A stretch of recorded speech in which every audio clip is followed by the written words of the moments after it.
What are the duties of a new father to the newborn? If one's wife was delivered of a new baby, what are the responsibilities of the new father? Number one, he is to pray for the child. So you make dua for the child. May Allah bless you. May Allah protect you. Pray for your own child. Hold your child. Pray for him. If there are salihun, if there are righteous people in society that he knows, he can take the child to one of them to pray for the child. It is permitted.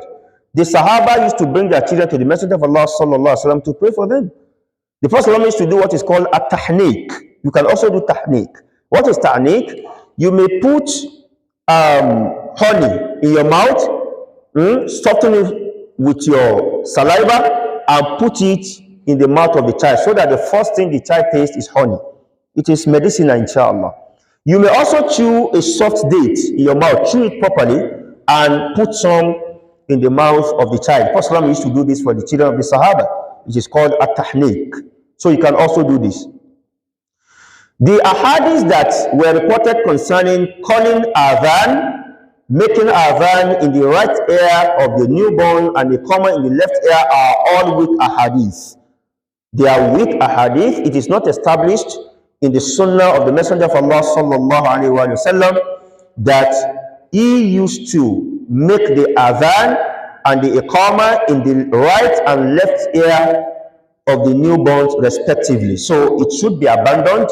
It is not a sunnah of the Messenger of Allah sallallahu alaihi wasallam. There is no evidence for this. The second thing you should do is to give the child a good name, a befitting name. You don't have to wait until the 7th day before you name your child. In fact, you can name yourself. You can give yourself a kunya even before you got married at all. In another fact, your parents may give you kunya even before you were conceived and at your birth. Your parents can name you Abu Abdurrahman even before you were born. Your mother may be called Ummu Aisha, Ummu Kinika, Abu Kinika, even before you marry. So whether you now name your child after that kunya or not doesn't matter. It's a matter of choice. So your father should give you name. Naming a child is the responsibility of the father and not that of the mother, because a child bears the name of his father. That is why you are Rahmatullahi Abdullah, not Rahmatullahi Zainab. Because your mother is Zainab, you don't bear a name. You bear the name of your father. Bearing the name of your mother may even be a sign that you are an illegitimate child. Because in Islamic jurisprudence, an illegitimate child, waladu zina, la yunsabu li abihi, shall not be attributed to the father. It shall only be attributed to his mother. So, you name the child. On the 7th day, and the 7th day starts from the day of the birth of the child, if the child was born before sunset. Any child born before sunset today, before Maghrib today, has been born on Friday. So you say Friday, Saturday, Sunday, Monday, Tuesday, Wednesday. When is the naming ceremony? Thursday. Any child born after Maghrib has been born on Saturday, because this is the night of Saturday. So you count Saturday, not Friday. Like that. This is the best counting concerning the 7 days of the naming ceremony. On the 7th day, you should slaughter a ram if the child is a female child, and 2 rams if the child is a male child. But if you are not buoyant enough to slaughter 2 rams for the male child, then you should slaughter just 1 for the male child. What matters is to slaughter an animal. The animal that can be slaughtered for a newborn are the same animals that are permitted to be slaughtered for Eid al-Adha. They are camel, cow, sheep, goat, and so on and so forth. These animals. So you can slaughter a camel for your child, you can slaughter a cow, you can slaughter a sheep or a goat. Now, it doesn't matter whether these animals are the male versions or the female versions. You can slaughter any one of them for Ilayah. You don't have to get the one that has on. So, and then you shave the head of the child.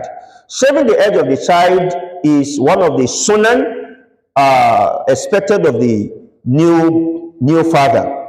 Whether the child is a male or female, the best of the two opinions expressed in this regard is that the head of the newborn should be shaved. The Prophet said, كل مولود مرتهن بعقيقته تذبح عنه يوم سابعه ويحلق ويسمى. The Prophet did not differentiate between a male child and a female child, and this is the opinion of the majority of the fuqaha, especially of the madhahib, the Hanafiya, the Malikiya, and the Shafi'iyya. So whether the child is a male or a female, the head should be shaved on the 7th day. But the Hanabila are of the view that only the head of the male child should be shaved. The head of the female child should not be shaved because women are not naturally required to shave their hair. But like I mentioned, the opinion of the Jumhur ulama is the best of the two opinions. The head of the child should be shaved, whether the child is a male or a female. If for some reasons these things could not be achieved on the 7th day, for example, the child was born premature, the child was born prematurely, and so the child is still in the incubator, he has not been released to the mother. What you should do on the 7th day is to slaughter the animal on the 7th day. So what you should do is slaughter the animal on the 7th day and then postpone the shaving of the head till when the child is fit enough for his head to be shaved. But do not say, since the child is still in the incubator, my wife is still in the hospital, I don't want to slaughter the aqiqah animal on the 7th day, I will postpone it till when they are done. No, the sunnah is the 7th day. It is only when you don't have the means that you should postpone until when you have the means. Even if it is after 2-3 months, 1 year, 2 years, it is not that after 21 days, don't slaughter again. No. Anytime you have the means, slaughter. But do not postpone if you have the means, simply because your child is still in the incubator or your wife was delivered through cesarean section and she's still in the hospital. You now say, until she is back home. Slaughter the animal on the 7th day. The aqiqah is not about the food and drink you prepare on the 7th day. It is about the animal you slaughter. The animal itself is what is called an aqiqah. So some people will wait until they have money for rice, for semo, for pandemium, they can rent tent, they have money for DJ. This is wrong. It is wrong to delay the aqiqah until you have money for rice and semo. Slaughter the animal, share the meat among the people. If you have more means, then once your wife is out of the hospital or your child is out of the hospital, you cannot gather people and slaughter whatever you have to slaughter, buy fish, buy chicken, and cook for them to eat. But the aqiqah is not the rice, the semo, and the panadiam and amala. It is the animal you have to slaughter on the 7th day. So, and also on the 7th day and beyond that, you should circumcise your child. Circumcising the male child is compulsory. It is obligatory to circumcise the male child. In fact, in the madhab of Imam Malik rahimahullah ta'ala, it is mentioned that anyone that is not circumcised is not qualified and fit to lead the salat, and his testimony shall not be accepted in court. Whoever is not circumcised is not fit to be the imam. Man lam yakhtatin fala tasihhu imamatuhu wa la tuqbalu shahadatuhu.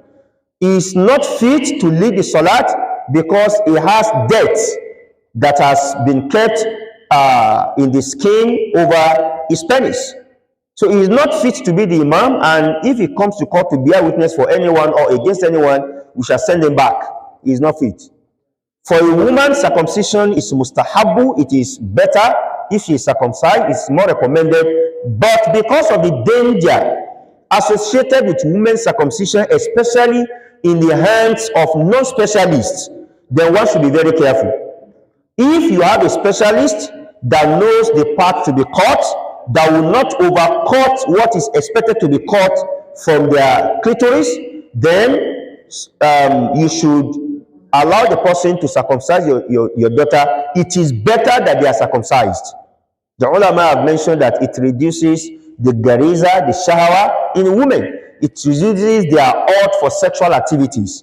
Now, by reduction, it doesn't mean that it kills it, but that it doesn't make them to become promiscuous. Wallahu ta'ala alam.